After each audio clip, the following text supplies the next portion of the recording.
Gubernur Lembaga Ketahanan Nasional TB Aceh Hasan Syadzili turut menyoroti banyaknya pelajar yang ikut demonstrasi atau berunjuk rasa di sekitaran gedung DPR MPR Senayan, Jakarta pada Senin 25 Agustus 2025 bertajuk Bubarkan DPR kemarin. Demonstrasi adalah bentuk penyampaian pendapat di muka umum, biasanya dilakukan oleh sekelompok orang untuk menyuarakan aspirasi, protes atau tuntutan terhadap suatu isu sosial, politik, ekonomi, atau kebijakan tertentu. Bahkan dilaporkan terdapat sejumlah pelajar ditangkap pihak kepolisian dalam unjuk rasa yang berujung ricuh hingga malam hari tersebut. Aceh mengatakan setiap warga negara memiliki hak untuk menyampaikan pendapat dan aspirasi yang dijamin dalam konstitusi. Untuk itu, negara juga bertugas untuk memfasilitasi setiap warga negara dalam menyampaikan pendapat, gagasan, pemikiran, dan aspirasinya, terlebih di DPR RI sebagai rumah rakyat.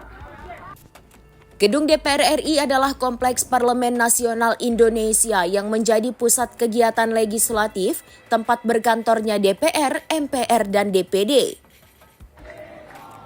Namun ia mengimbau masyarakat, mahasiswa, dan para pelajar untuk harus mentaati hukum. Setiap unjuk rasa sebaiknya tidak melakukan perusakan yang dapat mengganggu ketertiban umum yang juga merugikan pihak-pihak lain.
Download Tribun X sekarang, menghadirkan lokal menjadi Indonesia.